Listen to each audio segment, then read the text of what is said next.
গত শনিবার 17 মে ভার্জিনিয়ায় অনুষ্ঠিত হলো এক জমকালো কনসার্ট।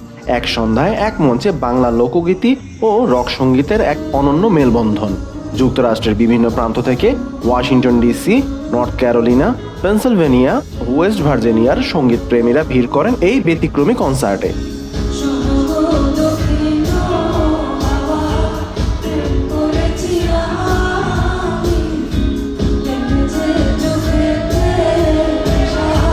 এই অনুষ্ঠানে অংশ নেন বাংলা সঙ্গীতের জনপ্রিয় band Arnob and friends, Sunidhi Nayak এবং আর্টসেলের এরশাদ জামান।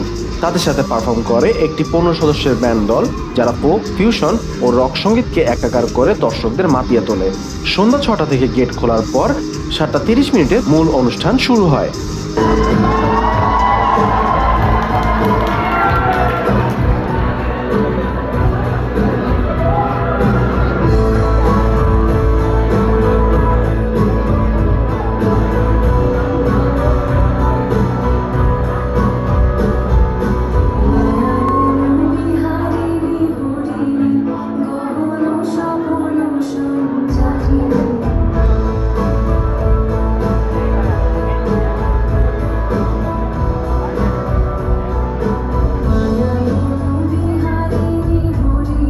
রাতভর চলা এই আয়োজনে প্রাণ ফিরে পায় প্রবাসের বাঙালি সংস্কৃতি ও সঙ্গীত চর্চা।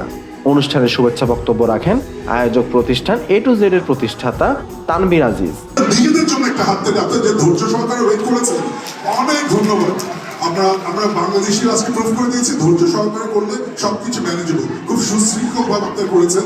এট দ্য সেম টাইম আমি Tanvir Aziz, A to Z title.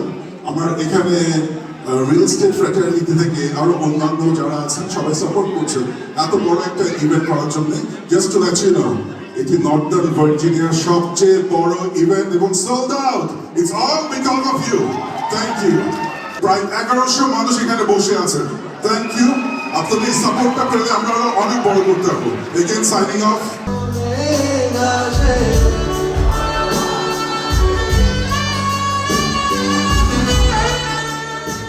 প্রবাসে বাংলা সঙ্গীতের এমন প্রাণবন্ত উপস্থিতি নতুন করে আশার আলো জ্বালিয়েছে বাংলা সংস্কৃতি প্রেমীদের মাঝে।